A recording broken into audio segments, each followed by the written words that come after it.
But it seems he's got things under control. So he went in for this, and it looks dangerous. But apparently, this is fine for black. In the post-mortem at the pub last night, though, we had the position slightly wrong, and it looked as though there was a win for white, but there wasn't. I've been through this. This is the exact position. So I played check, and it looks as though, here, there could be some imminent dangers for the black king.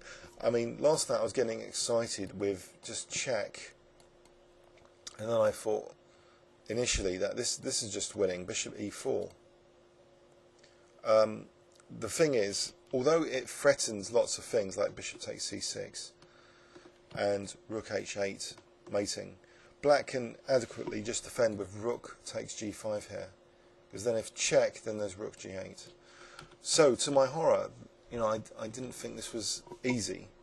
I started to believe actually if black plays rook e2, that's the end of the game for me, because then the other rook will come to d8, threatening back row mates, and my king's restricted, and that'll be it. So I shielded against this possibility of rook e2. I played bishop e3. For some reason we had the position slightly wrong in the pub, as though this was the position with the rook on d5. In which case, check, king moves, bishop e4 would have been dangerous. But no, in this position, I think I played a reasonable move, bishop e3. And he plays rook h5, so he's forking my pieces, getting pieces off. I played something to win a pawn at least. I played check and then bishop e4, so defending my rook and also attacking c6. But actually, if I wanted the draw, which would have lost the match, by the way, because we were 4-2 down towards the end of this game, but I didn't see this draw in continuation anyway. There's a forced draw here, apparently, with takes, and now just bishop check, and now bishop e4, and this is a forced draw. So bishop g4, there's not enough time for that, because takes and then take on a8. And if he tries to defend, then I've got seesaw check. So if check here, like this, and this, the other thing about this, if king d8, what happens if king d8? I didn't check this one out. I think again, this just bishop e4 again here. So now I'm actually threatening mate.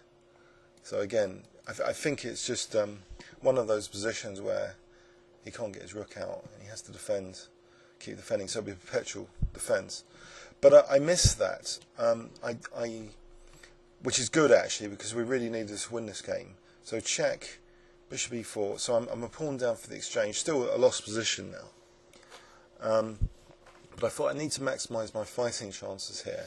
I was looking at this advanced pawn and this pawn, and I thought I can sack this pawn to try and win this pawn. I played bishop d5, so I allowed check, now king e8, now bishop f4. So my bishop's kind of dangerous here, and the key thing is he's short on time, because remember he came late to the game, about 28 minutes in, so he's in his last 15 minutes, and really he should have been trying to simplify the winning task, even if it meant sacrificing the exchange, which is something he commented after.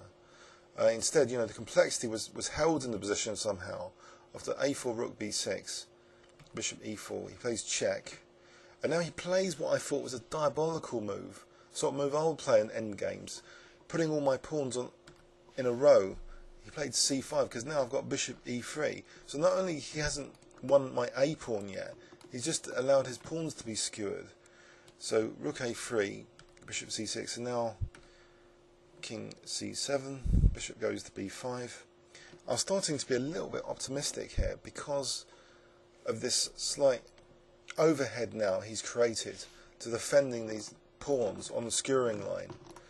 And also, if I can get this pawn moving, then that would be a dream come true. So king b6, bishop e8, he plays check, king f3, and king f3 actually lets me now, support g4. So rook c2, now g4, and he's blocked his own pawn. So he's making heavy weather of this game, but he's in time pressure.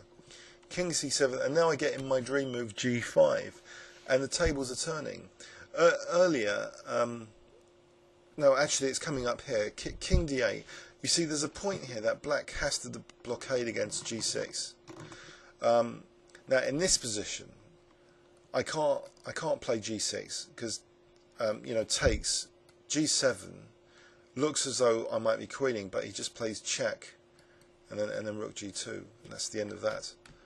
So, but it's something to bear in mind that g6 is a potential threat. So I move my bishop to b5, and he plays bishop d7, and here I play g6, because now if bishop takes b5, g takes f7. How does he defend that? He can't stop the queening.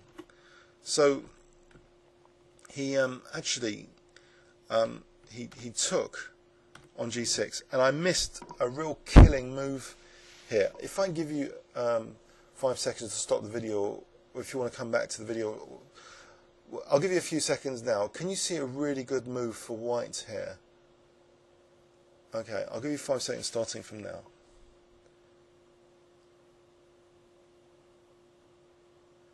Okay, I played a move which only gets a tiny advantage for white apparently, but the real crushing move here, believe it or not, even though the exchange down, this pawn is now really kind of dangerous, would have been bishop g5, and this was pointed out by Phil Makepeace after the game, and it's been confirmed this definitely was the position exactly as it was, and Rybka really loves this move. It's a fantastic move, because how does black defend against f7, check and queening? If here, then just takes, and if king takes, then there's f7, and if here, then here's a variation I prepared earlier. So bishop g5, king 8 takes, bishop c6, threatening bishop d5. If king moves, bishop h6. So then the king can just march up to play bishop d5, and this would be easily winning for white. But I miss that. I make heavy weather out of the position again. I play f7. So giving him access to this e7 square. But I've restored material a bit, and I was getting a bit optimistic by this continuation anyway. So king e4, I mean especially his time pressure, king e7, bishop b5, and now he blunders a pawn, so king d4, or I don't know if he was going to lose a pawn anyway, but one of his pawns is going, so I'm more optimistic now about this ending, and his a pawn's going, so a few checks happened, and so this was move 60, and my score sheet just deteriorates now. It was actually 77 moves, around 77 moves in total, but I end up winning because I end up taking this pawn and managing to stop this pawn queening somehow, and my a pawn was more significant as well, and I avoided any trick of sacking the rook to get the king in the corner because my king was quite far advanced on the queen side. So that's what happened in the end. So it was a really dramatic game, which meant by winning it we had to win the last game to secure the match, secure a draw in the match for all. So we were really pleased to draw the match because they were the league champions last year in the Middlesex League. So Ealing, solid all the way down in terms of rating. So I was really pleased. Let's have a look at this game in overview and summary. So what happened is quite a complex game with missed opportunities. So the first major one is this, not trying to not be scared about the position. I should have realised this is too controversial for black to play, and the biggest test of it is to just take the pawn and challenge that horrible bishop on e5. In the game it was left unchallenged with this terrible move, queen d2, but I thought it was a good idea at the time. It seemed like a good idea at the time, but if black's just able to play knight g8 and then later bishop e5, black's going to be better. So this is what happened. This is I'm positionally worse. It's like a Benoni with a backward pawn. My bishop's not great. I know it's defending e4, but it's behind its own pawns, my rook's out of play. But you know, he needed accuracy here after e takes d, not just to routinely take on g4. So I missed another opportunity now. Knight takes e5 to get a slightly advantageous position. So knight takes e5. By the way, in this variation, rook takes e5. Did I mention queen c3? This is interesting. This is a variation I prepared earlier. So bishop f4. So apparently this is fine for white as well. This is a slight advantage for white, although the exchange down. He'd actually have to give it back, because otherwise, well, I'm forcibly I'm attacking both rook and bishop here. Anyway, so queen c3.